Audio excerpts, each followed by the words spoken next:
recorded. All right, guys, how's everybody else? Any other questions or I don't know what else the or would be. Comments, suggestions? You guys doing okay out there? I was talking to people earlier. I don't know how you guys are feeling. How are you guys feeling? I'm feeling zoomed out. I'm feeling this time of the semester is normally the time when you're on campus that you start to feel like, and it just feels worse with Zoom. So I just want to tell you, I'm there with you. I'm almost certain we're all sort of like that. If you're not like that and you're doing really good, well, great. Good for you. Maybe write a book or something for the rest of us. Tell us how. What's your secret? Just drink a lot. Or I'm not going to drink anything more than my tea right here. I think that's tea. All right, guys. Any questions from any problems? I don't know if anyone's managed to venture into chapter 3 yet. And I want to remind you guys that I did I put it in here that way? Yes, I did make section 2.7 extra credit. And then here's something else. I can't promise I'm going to have this done by tomorrow, but I want to update the homework timeline sheet because obviously we're not going to have a quiz on the first part of chapter 3 tomorrow, considering we're still in section 3.1. That would be difficult to do. And I'm not that evil yet. Give me another 10 years. So hopefully by tomorrow, I'll have an updated homework timeline sheet. If not, I'll at least tell you tomorrow when that quiz will be. It will be next week sometime. Will be our next quiz. So cross that out so you don't freak yourself out. There's no quiz tomorrow. So I'll try to work on that. I've finally added a place for you to start turning in chapter 3 homework if anybody is at that place. So if you go into Canvas now, there's a place to turn in chapter 3 homework. I didn't know, this will help me out for next semester. Should I order the modules in Canvas so that like the turn in chapter 3 homework thing is at the top instead of at the bottom? Does that even bother anybody? I see some of my colleagues doing everything in like reverse chronological order. I don't know. I just kind of I'm a math guy. I like things to go numerically, but. Yeah, no, that's intuitive. You don't have to scroll too far, so it's not a big deal. Yeah. Some of them, they are in chronological, and it's like 10 modules, and you have to scroll for like a minute to get to the bottom. And in that sense, yes, you would probably want to do it reverse, but it's like 2 full pages, so it's not that big of a deal. Yeah. It's really interesting, all the weird little technical decisions about how to organize shit. And I personally like this idea of having an entire module just devoted to turning homework in. So anyway, all that crap doesn't matter. It doesn't matter. Whatever I do, students will get used to it. I just want to know what's better. All right, so no questions from homework stuff. We're going to get right back into where we left off if there's no questions. All right, let's get right back into it. I look a little laggy. There I am.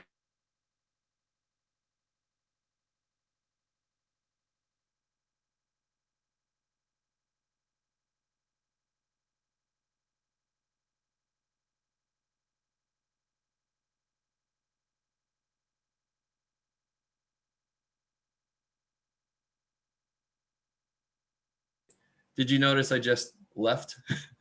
I have no idea what just happened. I checked my Wi-Fi connection. I started going, and there I am again. I'm a little laggy. I don't know what's going on. Give me a minute, guys. I'm gonna check my my Wi-Fi connection. I just checked it this morning. It was fine. Give me a minute, guys. Yet another added bonus of everything being online. There it is. It's fine. So I don't know. Yeah, it's like more than fine. Shit, I'm getting really good speeds. No idea. All right, we'll just keep going. Thankfully, I always get concerned. This happened to me once before, and I thought when I came back that nobody would be here, like it would have shut everything down. So thankfully, it doesn't do that. Okay, all right. So let me do this for myself. Everybody pay attention to me. Ha ha. So what we did last time, we got through section 3.1 for the most part. And then we did a little preview of what's coming.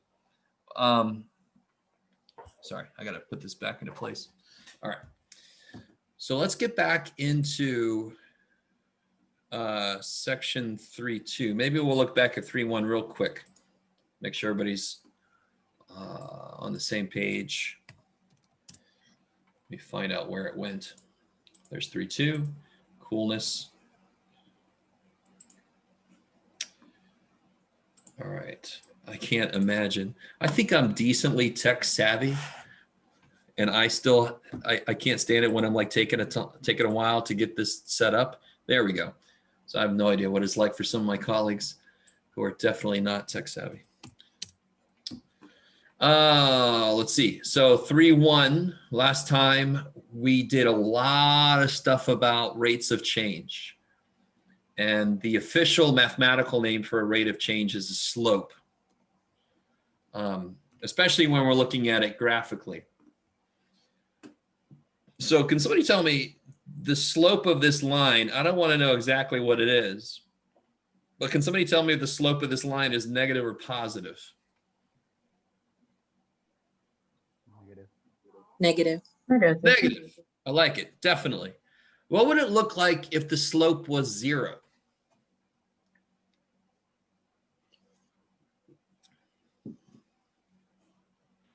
A straight horizontal line? Yeah, it would be a horizontal line. 11. It would just go like that. What's it mean in physical real life? If I say the slope is 0, that means if it's got 0 slope, that means it's flat, right? So thankfully, the idea of slope in mathematics is exactly the same as the idea of slope in physical real life. I love it's physical real life instead of, I don't know, metaphysical real life. Okay.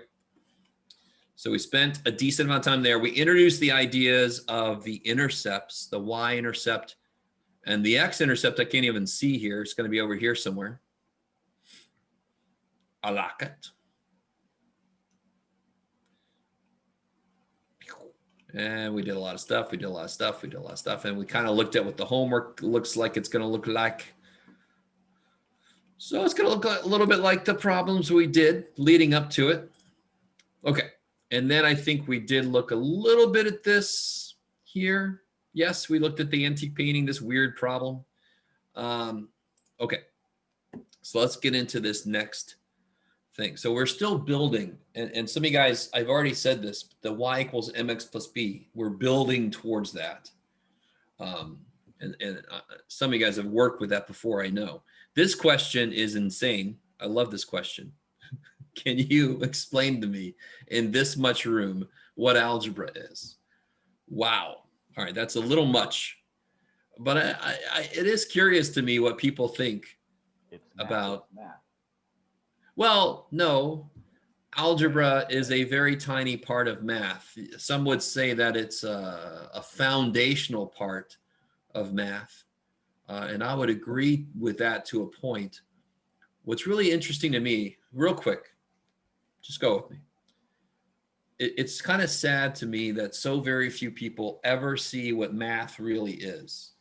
Because like I just said, algebra is the smallest part of it. It's a foundational part, but it is nowhere near what math really is. And I have no idea how you take that statement. I don't mean to say that to make you feel small and like, you'll never know, oh, I know, you know, whatever. It's just, anyway, it's just something that makes me a little sad. But, you know, I try to show as much as I can.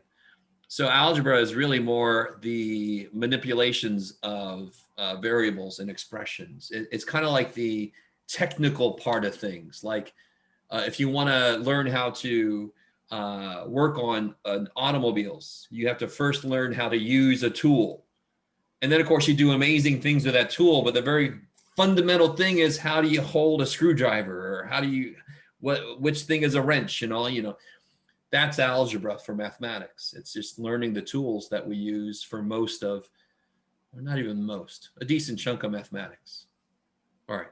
Is that all right? So algebra, really, the way I would describe algebra is as a set of tools to use. So let's get less conceptual, more specific when a company is making money. So here we're talking about something a little specific to introduce an idea. Revenue and profit and costs. What's revenue? When you have a company, what's revenue? The amount of money. Amount of money that you Incoming money. incoming money. I love it. And what's cost? Considering Outgoing. revenue is incoming money, cost is The outgoing. outgoing money. So then the profit would be, what would the equation be for profit then? Revenue minus cost. Yeah, cool. I like it. So don't worry, we're not going to suddenly become a business class because I personally hate business. So I am not going to suddenly start making this a business class, but we're going to look at this from the standpoint of, math, algebra. So this specific question says the profit will be positive if my company is overall making money. So what is the relationship between R and C then? If I am making money, if my profit is positive, what is the relationship between revenue and cost? The revenue has to be higher than the cost. Yeah, bam. I like it. Does anyone know what you call it if your revenue equals your cost? I'm making this more of a business class, I'm sorry, but this is going to become important in a minute. Anybody know what that's called? If you make as much money as you spent. So let's say you set up your lemonade stand and it costs you $170 to buy all the materials and set up the stand. And then you sell $170 worth of lemonade. You have done what? Even? Break even. I love it. That is the break even. Jeff, really? I'm going to leave that there. That's how I spell break. Break even point. I think in my it's a break point. Isn't that the name of that movie? I can't remember now. Anyway, I'm sorry. Break point. Break even point. It doesn't matter. We're going to look at what that means graphically in a minute. All right. So not that much here. Obviously, you got to take more money in than you put out if your profit is positive. That makes sense. And I just wanted to throw this in there. The break even point is when those are equal. In which case, the profit, of course, would be if you're at the break even point. Zero. What would if revenue equals cost, revenue minus cost is zero. All right, let me stop for a minute. Again, this is really basic business, so it's not like a business course. And I'm looking at it more from an algebraic standpoint. Here is the equation. What do these things mean in terms of the equation? All right, so I'm going to clear all that away. There's not much up there anyway. Bye. Whoa, shit. Then they get a little bit freaky, and they do like pushing their Excel spreadsheet stuff. And considering we can't do that because I'm not going to assume that everybody can afford Excel. All I want you to ever do when they have an Excel kind of thing is number one, don't freak out. Can you answer this number 2 question? If 300 snow cones are sold, how many ounces of syrup are needed? That's a pretty basic question. I don't need to know anything about Excel to answer this question. How many ounces of syrup do you need if you sell 300 snow cones? Can you guys see how to read this?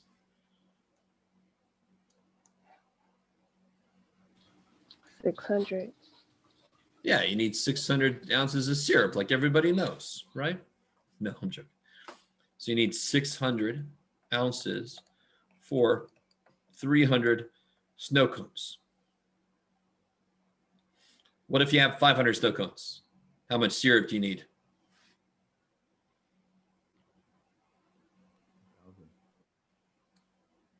1,000. 1,000. I like it. I know. I know you can all see that, right? If you got 500 snow cones sold, shit, didn't mean to cross you out. You need 1,000 ounces of syrup. So can you right there, can somebody just tell me what the relationship is between syrup and snow cones, number of snow cones? Let me call S syrup. 200. C is my cones. What do you mean 200? I'm not sure what you mean. It's half What? of the double Ah. the snow cone.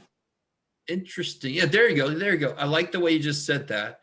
Depending on the way you look at it, it's either the snow cones is half the syrup or the syrup is twice the snow cones, right? So the syrup is the amount of syrup I need is twice the number of snow cones. That is the equation that represents the relationship between those two things.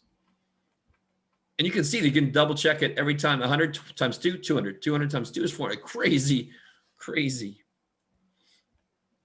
All right, let me stop for a minute. Nothing too amazing going on here, but this idea of capturing a relationship that I see into a formula, that's huge. That's a huge part of mathematics, is capturing a pattern in formula form. So now if I said, all right, we're planning on selling. So now what if I say this? We're going to sell 1,800 snow cones. We just know it. We know we're going to sell 1,800 snow cones. How much syrup must I order?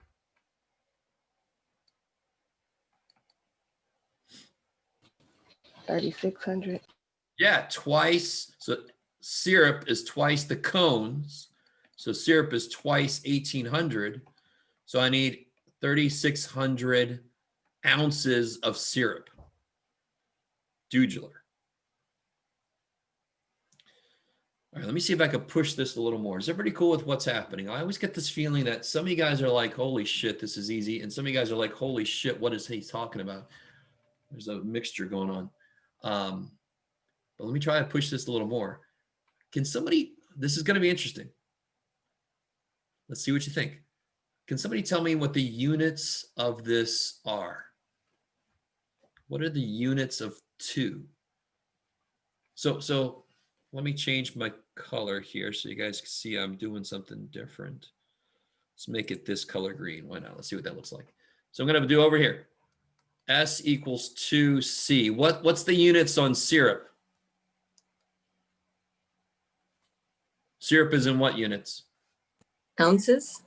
Ounces. Equals 2 something times, what's the units on snow cones? It's kind of silly. Cups? Number of snow cones. Yeah. Not even cups. The number of snow cones, right? The number of cones. Stay with me for a minute now. Stay with me. This is getting really weird. I know. Just stay with me. So what must the units be on the 2? 2 something, something, and I'll tell you it's per something. I really want this to make sense. So how do I make, what would the units have to be so that I make number of cones become ounces? Oh, this is some weird shit, I know, but stay with me now. And I think I'll show you an easier way to look at this in a minute, but wouldn't it have to be ounces per cone? Do you see what happens if this is ounces per cone? Don't the cones cancel and it becomes ounces? So if I do the work I just did over here, if I do it with the units included, stay with me. I know. Stay with me. So here's the formula. And if I put in here, S equals 2 ounces per cone times 1,800. See over here, 1,800 snow cones, 1,800 cones. What happens to cones? Cancel. And I'm going to be left with ounces. So that's how it becomes 3,600 ounces. Now, why does that make sense? Because this 2 is right where I would expect the slope to be. And slope is this over this. In fact, an easier way, I know I'm all over the place. Just stay with me, stay with me. An easier way to see what the units are on the slope is to divide by, just get it by itself. So what units does 2 have? It must have ounces of syrup per snow cone. That's exactly what we figured out over there. All right, enough. So that 2 is a rate of change. That 2 is the rate of change. For every snow cone I add in, I have to add in 2 ounces of syrup.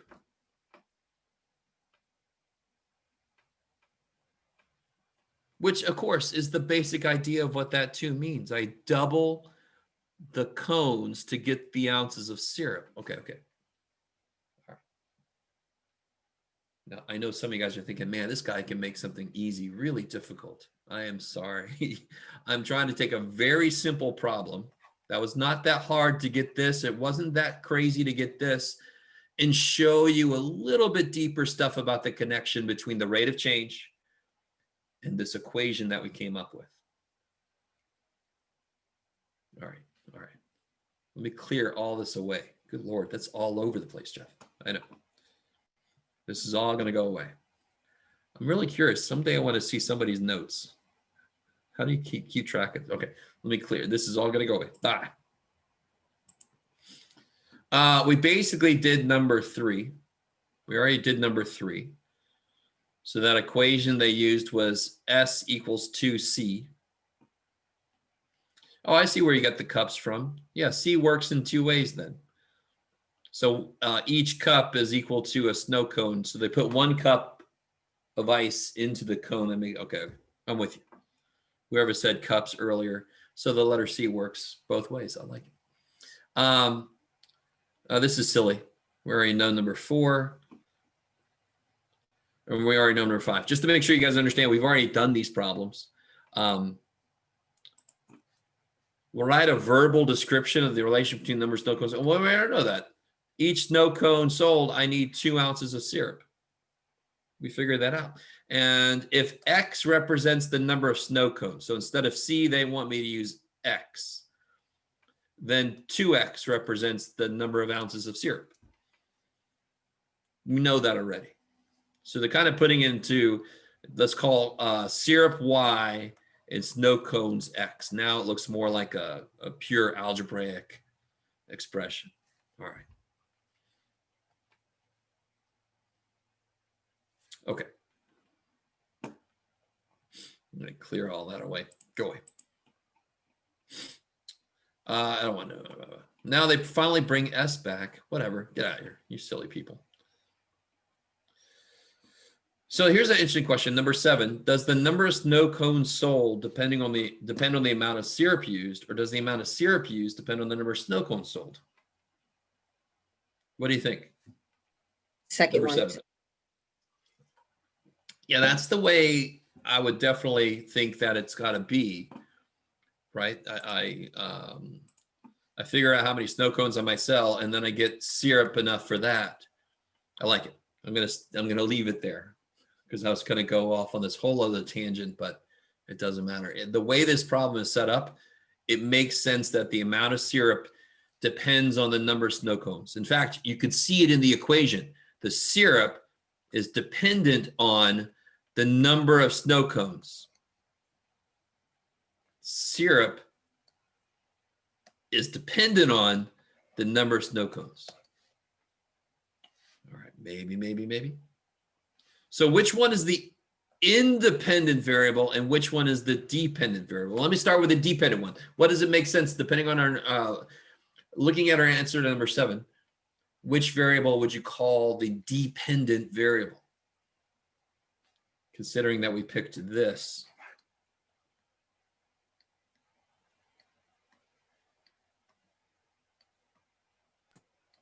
Syrup. Yes, syrup is the dependent variable, and cones is the independent variable. And the reason we say that is the number of cones is what I can change, right? It doesn't depend on anything. I just make the number of cones something. And then I figure out what the syrup I need is. The syrup I need depends on the number of cones I'm going to sell.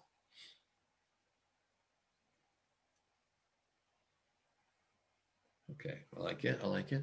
So when you see these terms, so very often you'll see Y is the dependent variable and X is the independent, because the most common way to write an expression in mathematics is Y equals something like mx plus b or something. Y equals something to do with X. So the value of this depends on the value I pick for this.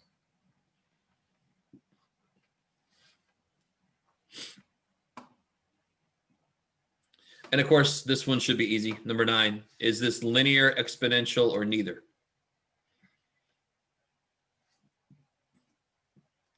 Linear. Yeah, it's obviously linear, right? Hopefully it's obviously linear. All right, let me clear this away and go back up to the table. I'm going to clear all this business here. Clear. So coming back up here real quick, you can see it's linear because I keep adding 200, go away.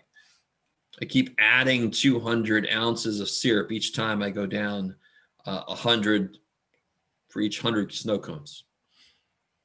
So right there, let me get the slope a different way. So it's 200 ounces of syrup for every 100 snow cones. So there's that 2 ounces per cone. Again, that is the rate of change. That is the slope. Kick ass. All right, I'm going to clear that away. So just so you guys understand what's happening right now, we've done this several times. Right now, we are investigating the ideas behind what we do. So will you have to do this problem yourself the way we're doing it? No. We're going to develop a more streamlined way to do it, but we're just investigating ideas right now. Notice something else in this chart that we haven't even talked about over here. Where does it look like the break-even point is? Between what values? I mean, where's the break-even point? Between 300 to 400. Yeah, if they sell. So you see right here is where it goes from negative profit to positive profit. So somewhere between 300 and 400 snow cones. Closer to 400, because that's where it's closer to 0. So if I had to guess, I'd say 380. Why not? Somewhere in there is my break-even point. So if my business is going to work, I have to sell, I'd say, at least 400 snow cones a day or whatever this is, or else I'm just not going to make money, which is silly. Unless I have crazy investors. If this is snowcone.com, maybe I could make some money in there. But anyway, sorry. Especially if this was 1990s, then I could make a lot of money with no profit. It's kind of crazy. Blah, blah, blah, blah. Let me see. What did I leave out here? Now get out of here. Who cares? Oh, here we go. Here's something else. Let's see a connection. What's the connection between snow cones and ice? Let's make that connection. What's the connection between snow cones and ice needed?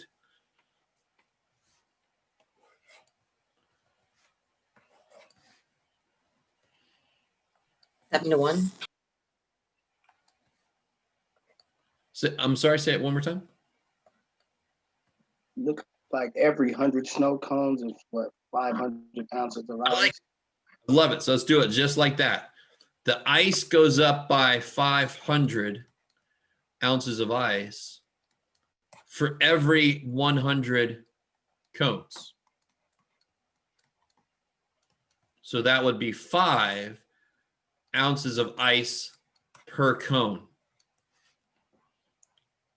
So I have to double the cones to get how much syrup I need, and I have to multiply the cones by 5 to see how much ice I need. I love it. Kick ass.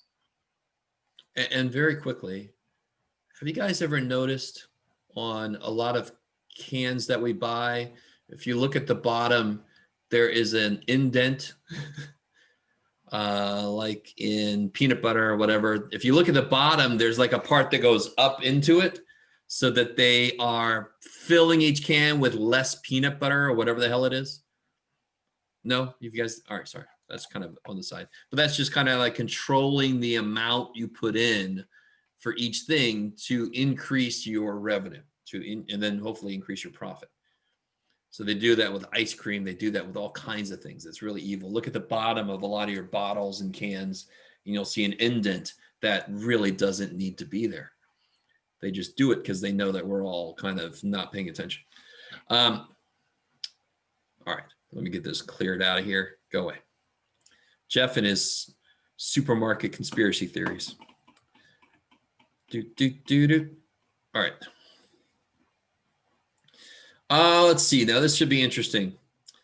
All right. Plot the points corresponding to columns A and J. So let's see. What are A and J? Let me see if I can figure out a way to do this. So A is the cones that goes up by 100.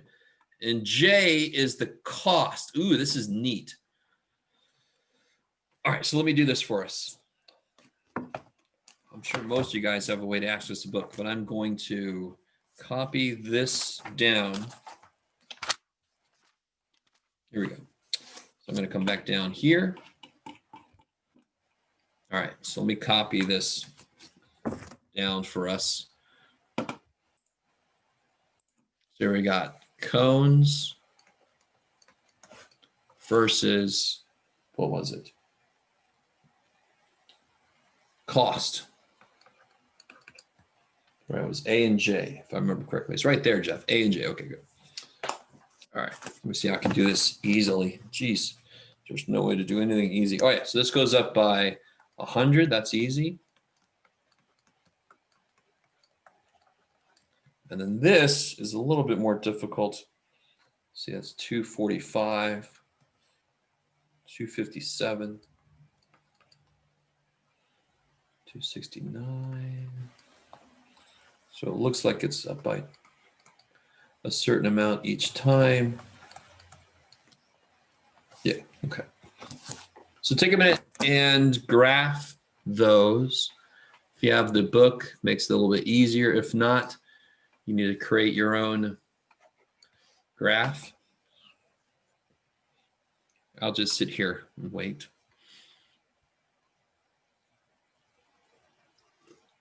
Does somebody know the technical name for this cost right here? Right here. Because that's when you sold no snow cones. So what is the name of that cost? Does anyone know? Wouldn't be what is right there, fixed cost, huh? Fixed cost or overhead? Yeah.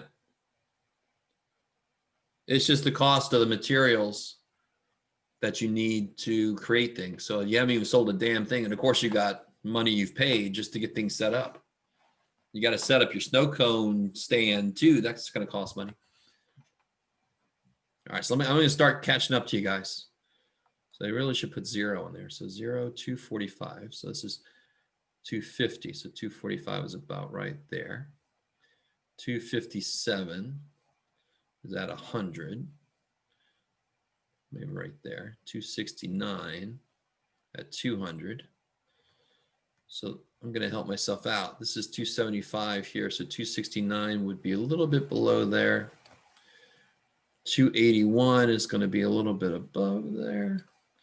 293 is going to be almost at 300. And then 305.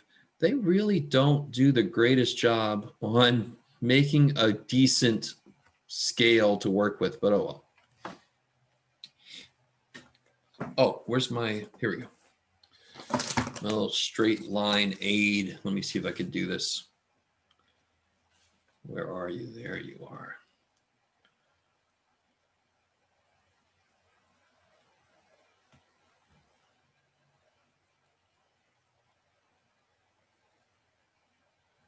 I can't quite do it, can I? All right, sorry, not really a straight line, but oh well. So what really kind of sucks, I want you to realize, why is that such a difficult thing to plot? Because everything is happening in this little slice. So it's like I don't have a lot of resolution to work with. So that kind of sucks. So if I was going to do this graph, I would have started at 200 and maybe went up by 20s. And then I would have had a lot more room to work with, and it would have been easier to plot points. But oh well, we work with what we got. So here's an interesting thing. Write a unit rate. Can you guys see down there at the bottom? That describes the combined cost of all supplies. So needed per snow cone. I'm not going to say anything else. Try to do number 14.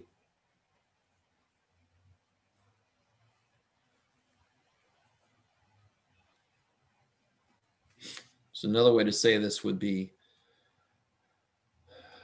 rate of change, slope.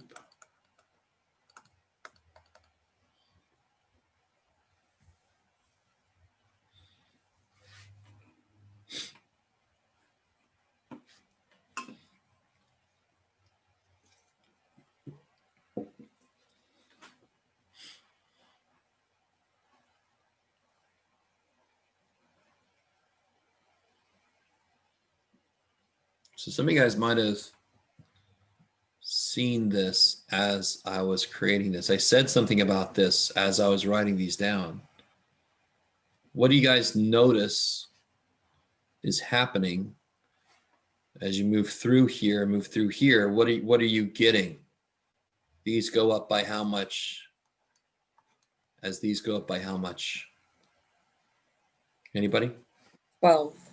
Your cost is going up by 12 as your cones is going up by 100, right? So you actually have to divide that to make a unit rate. You have to reduce this all the way. But we know what 12 hundredths is, don't we? What's 12 over 100?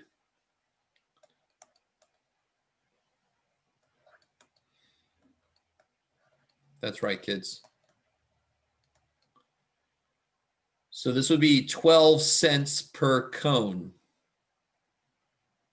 So my cost goes up by 12 cents per cone.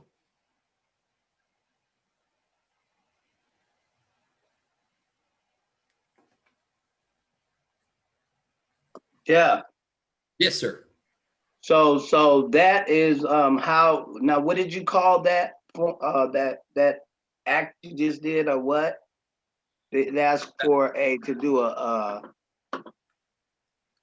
get that. I see how you got it, but So when they say unit rate, it's still a unit rate of rate, change. yeah. It's still a rate of change, but when they say unit, they want you to take it all the way until the bottom is 1. So I don't know why I made that plural. Right, right. Reduce it to how much it costs per each. Exactly.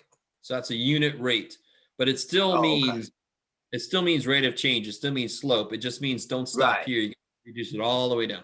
Yeah. All the way down. Okay, got it. Because if I made 12 over 100 and I reduced it to 3 over 25, 650. but yeah, 3 over 25, that's not really answering the question. That's a reduced fraction, but it's not a unit rate because the bottom isn't 1 yet. So that means I got to take this bad boy all the way to decimal. So now it's 12 cents per cone.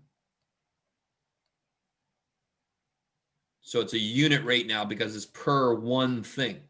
So that's what unit rate means. The word unit actually references the number one.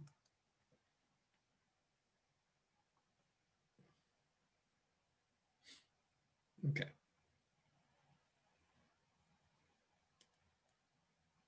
All right.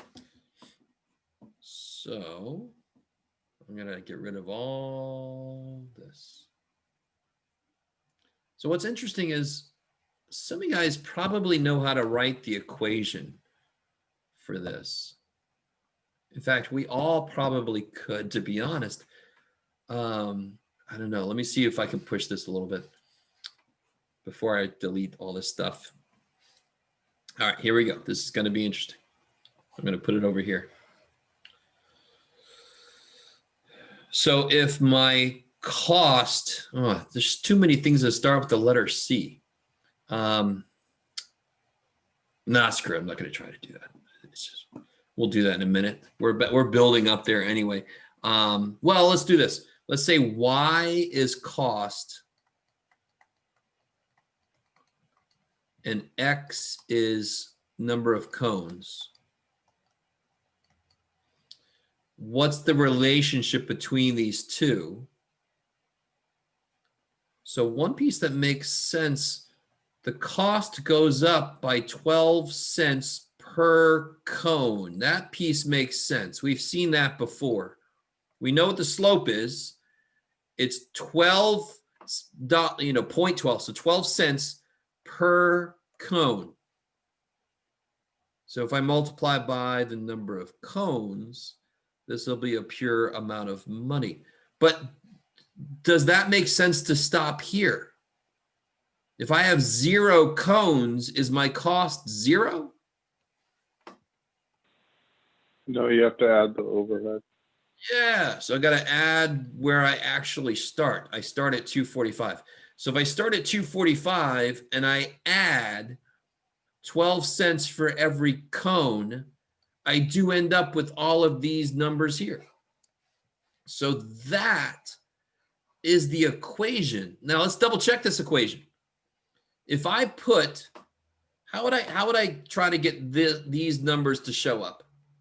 What would I put in for X? These numbers right here, sorry. Do you see where I'm circling? How would I get these numbers to show up? What would I put in for X?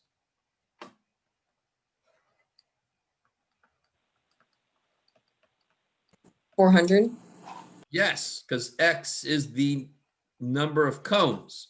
So if I put 400 in, can you guys figure that out real quick? 0.12 times 400 plus 245. The Yeah, if you like, I 0.48. can't see Oh, the, plus- Sorry? I can't see you like under the, Uh-oh. All right. Let's see. All right, I'll do it over here.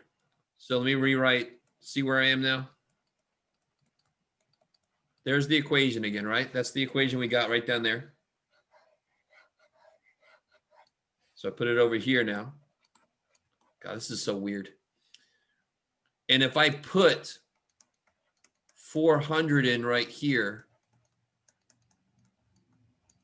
I better get this number out. That's what that means. When I input 400, I better get 293 out because I already know that's the amount of money. That's the amount of cost it is. So I think I heard somebody starting it off. This would be 48 plus 245. And sure enough, you get 293. So for 400 snow cones, it does end up with $293 of cost, which is what we knew it was supposed to be. So I really want you guys, I just got a little bit ahead of the game, but I don't want to have to always work with this giant, imagine keep going till you get to 8,700 cones. That's a huge freaking table. I don't want to do that shit. I'd rather have a single line equation that tells me for any input how I can get the output. So I don't have to set up the whole freaking table. That is the power of this equation, is it tells me what the table would say for any input I want. So I don't have to keep add 12, add 12, add 12, add 12. How many more? About 80. All right, add 12. Oh my God, no. I don't want to do that. I want to have an equation where I can just plug in how many cones I want to sell. And then I can see what the cost would be and see if it's even possible for me to do it. All right, so again, I'm sort of all over the place here, but so what I really want you to get right now is we have a visual, which is so like a graphical representation of the data. We have a tabular, tabular. So it's in a table way to represent data. And then I have this equation to represent the relationship between the X and Y part. Right. And these two are nice to put into an article or something when you're trying to show a bunch of data. But this is the one down here that I would rather work with when I'm just trying to open my freaking business. I'm not going to show somebody a picture. I'm going to plug a number in and get a number out and see if I got that much money. All right. I'm going to clear all that craziness. My God. I feel bad for you guys. I'm sorry. Trying to follow all this. It's going to go away. Bye, all you crazy stuff. Okay. Let's see. Was that an interesting question down there? No. Go away. Blah, blah, blah, blah, blah, blah, blah, blah, blah, blah. I don't care about the rest of this stuff. Blah, blah, blah. Blah, blah, blah. Who cares? Okay. What time we got? All right, good. So let's do a little bit of review. So these questions, we're still talking about snow cones. I'm really sorry. It's just the way it is. So do these, let me see if I can, how much can I show? Yeah, do the first 3 questions there real quick for me based on this graph. And I'm going to formalize the definition for slope when we get done with this. Oh yeah, I've definitely got a cold, man. I can feel it. Oh no.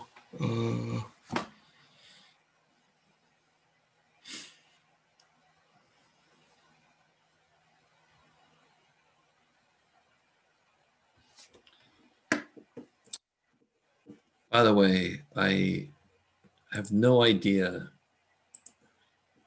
All right, you're gonna have to excuse me, but I'm very curious what the hell that's supposed to mean. I'm really sorry. That just caught my attention.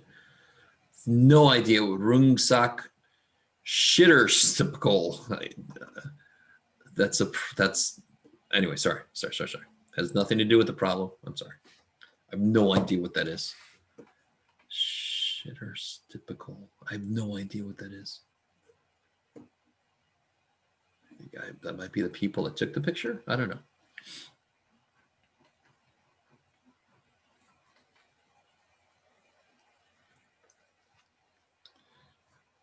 So this is a different plot than what we did before, right? This is snow cones versus profit.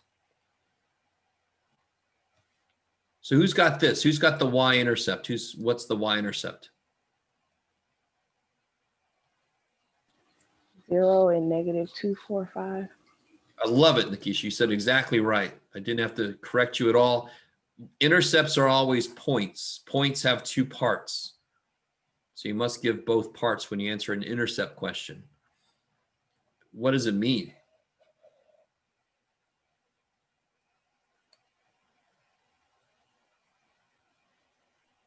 The profit? Yeah, let's put it in everyday terms. If we sold no cones, what situation would we be in? We're down $245. You'd be Yeah, we're down. Holy crap, Jeff. What word is that? Hold on. All right, Jeff. Come on, In dude. debt. Yeah, dude. With So no cones. 245. We are down $245, man. And then we're looking at each other like, who thought this was a good idea, this snow cone business? So that's what that means. So the y-intercept and the x-intercept are very, very often, not always, but very often they have very important meanings for the physical situation we're in. So what about the X-Intercept? Who's got that bad boy? 389, 0. Yeah, and I don't know if you guys remember, that's not bad. Remember my guess? I was guessing like 380 would be the something or other. What is that point again? That's the what point? The break even. Break even.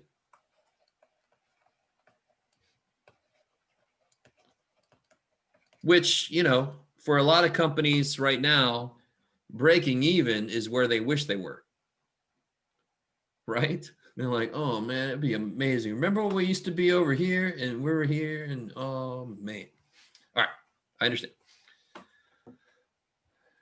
All right, I don't know. Take another minute and finish doing this one. I don't know if everybody's, I'm very curious the work you do to figure this out, the slope of the line. I have no idea why I'm crossing through it. Sorry.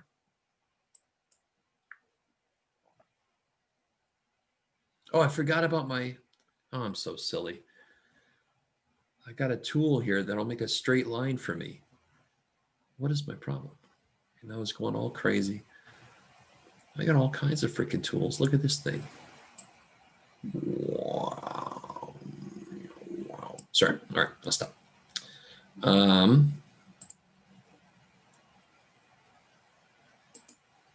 That's interesting. What does that do? Oh, I can write. All right, interesting. That's nice. I don't know. I don't want to do that. I don't want to subject you guys to my horrible writing. So who thinks they have the slope?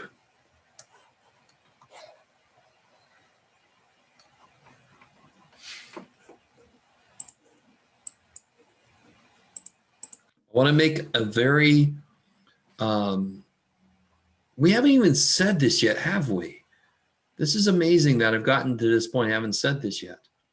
So the slope between these points is going to be how much the y changes divided by how much the x changes.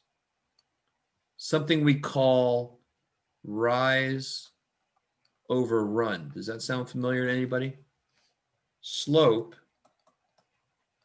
is rise over run. How much do you go up or down? In fact, if rise is negative, that's a fall. If run is negative, that's, going back. So rise divided by run. That's what we've been doing with this. So if I look at these 2 points,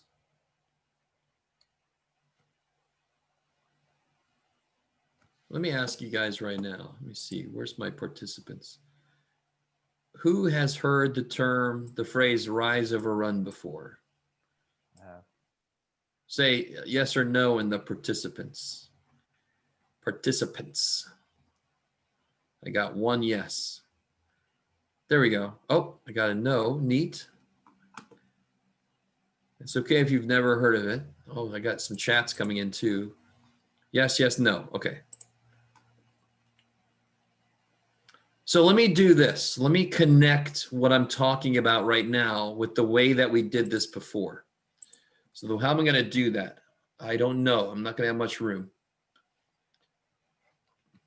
So cones versus profit. I only have to write a couple of these down. So let me just write a couple of these down. 0, negative 245. You can do it, Jeff. 100, negative 182. 200, negative 1. Okay, that's enough. So how have we discovered the slope in the table? What did we do? What did I keep doing to figure out the slope? Another number. Sorry, what was that? Like to subtract the 182 from 245 to get how much is between like increasing. Yes. It was all based on how much things changed. How much did things change? So officially, this is going to be, let me see if you guys are cool with this. If these are the X's and these are the Y's, are you with me so far? Let me call this one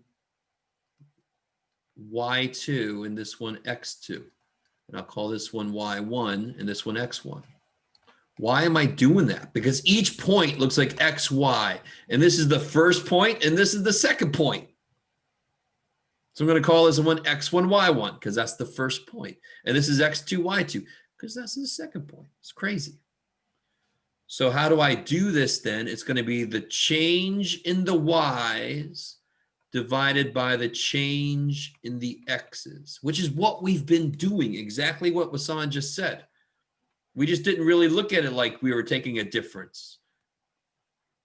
So what I'm going to do then is I'm going to do negative 182. Great, now I got blink 182 in my hand. Minus negative 245. So I want to see how different are those divided by 100 minus 0. So that is the algebraic technical thing we have been doing without even knowing we were doing it. Every time I ever drew these little arrows in the table, that is what we've been doing. This one's a little freaky because it's got negative numbers, I know. But what do you guys get for the top here? Oh, I got a chat coming. 63. Okay, I like it. Sorry, 63. All right. And why does it make sense that it's positive? 'Cause it's rising. Increasing. Yeah. My profit increased. Now, my profit increased, but I'm still losing money, right? So very often in the news, our profit increased. Well, you could still be losing money. All right. You could still be losing money if your profit increased. I'm sorry. Divided by, of course, 100. So if I take this all, so this would be 63 what over 100 what? These are in what units? Dollars. Yes. So it's 63 bucks per 100 cones. So what is that as a unit rate? And I'm sorry, Linnell, am I back into an area you can't even see what I'm doing? I got to keep that in mind. Yeah, I can hear you though. I'm sorry, buddy. Is that Go because ahead. I'm down here? Is my picture down here for you? I think you can click me and drag me somewhere else. I don't know, to be You can honest. drag it up. Yeah, just Yeah. move it. Just throw my picture around. Just, if you really are feeling frustrated with me, you just kind of like bang me against the wall of your screen and, yeah, Jeff, take that back. I don't know. So if I take this down to a unit rate, what would it be? 63 divided by 100 is? 63 cents per cone. Good. So it goes up by 63 cents per cone. All right, somebody chatted at me and I can't access my chat for some reason. What in the world? There it is. No, I don't want to make a poll. Okay, somebody just said the same thing. Okay, I like it. Thank you.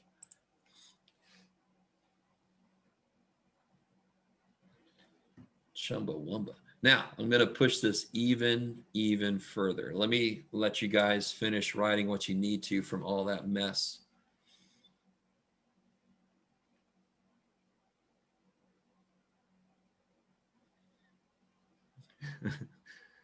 All right.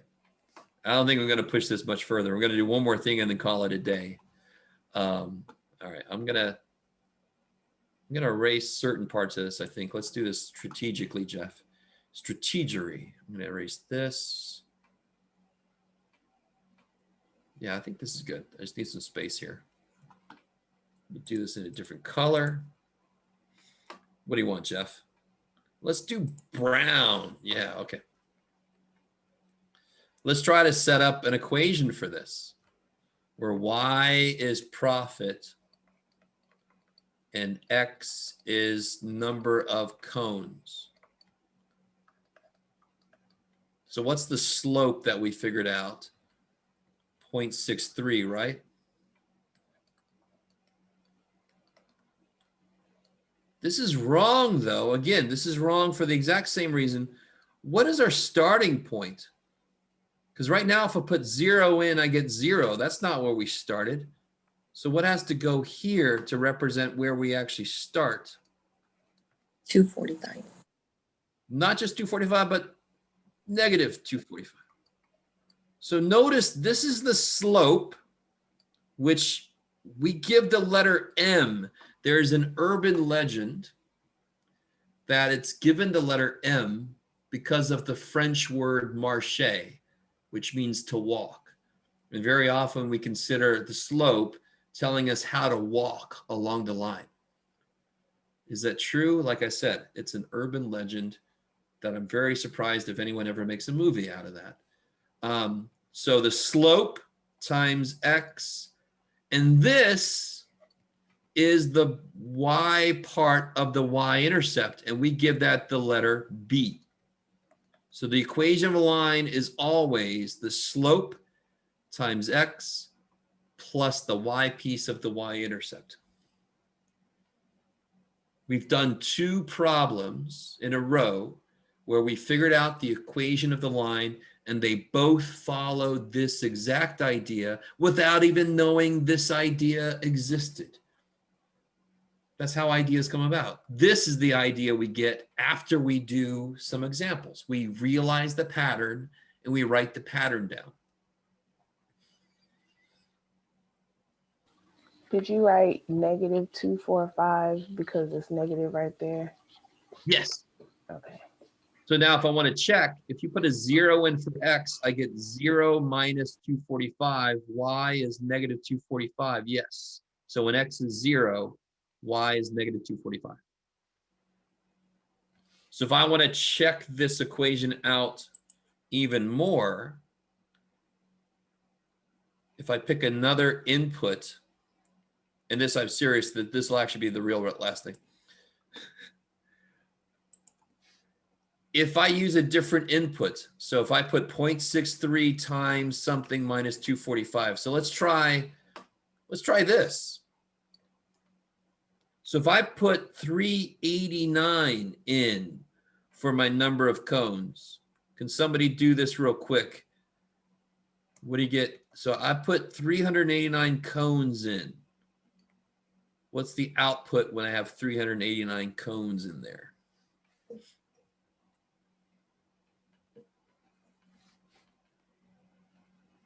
Oof.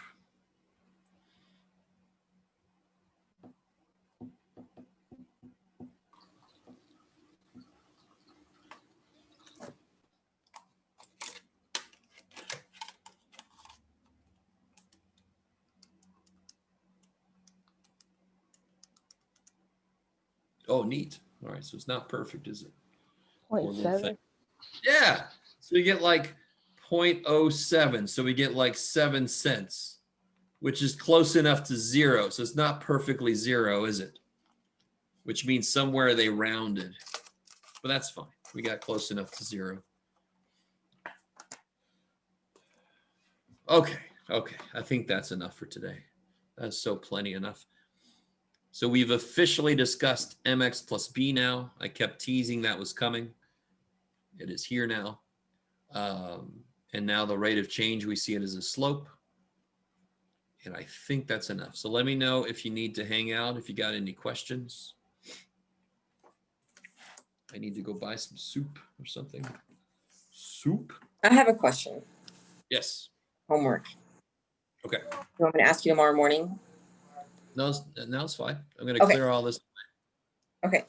So Oh. on 3-1, I'm on question 4 and 5. I found the answer to question 4, but I kind of like did it the easy way. I just minus the 2 numbers from the question 2. But if I was going to try to find the equation, I forget. It's been so long since we've done that I don't remember how to do the equation. Oh, it's basically what we just did. Right. did.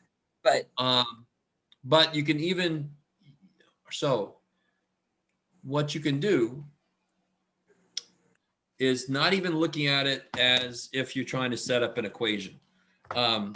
Looking at it as just the idea. So hold on, let me get this set back up. Here we go. So what would your monthly payment be if you borrowed $18,000? So of course, we're trying to not have to keep adding stuff here. So it's 2209 for every 1,000, right? Uh-huh.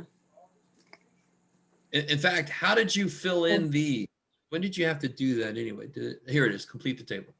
Yeah, I just How did added you fill in these? 209 each time. I just did the long way. No, yeah, filling this in, that's fine. So Okay. how exactly did you fill this in? I just Did added you 21. Yeah, okay. Added 22. I like it. Here's the shortcut though. Okay. For every 1,000, it's 2209. So this is 2,000, so it'll be 2 times 2209. This is 3,000, so it'll be 3 times 2209. Oh my God, it's that easy. Okay. See, my brain was just like not thinking like that. So I could have done 18 times 2209 and I would have gotten the same answer. Exactly. Because for every 1,000, it's another 2209. So here's 18,000. So it's 18 times 2209. Wow. Okay. Which, again, you could totally set up the equation for it, but you don't even need the equation because you can just see the relationship. And don't feel bad about not seeing it that way because there's a lot of stuff going on here. So. Okay. And I have one more question. The next one, number 5, it's asking me how much I would borrow. So watch this. This is neat.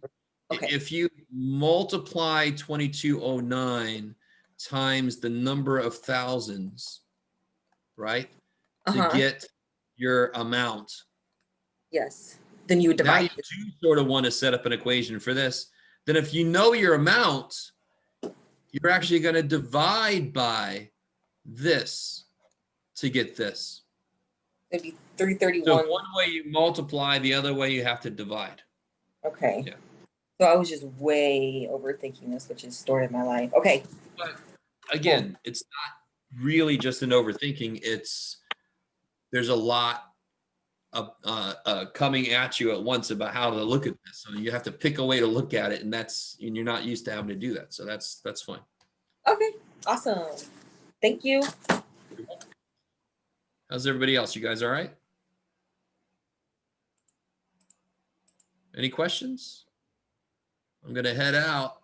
I'm headed out. See you guys.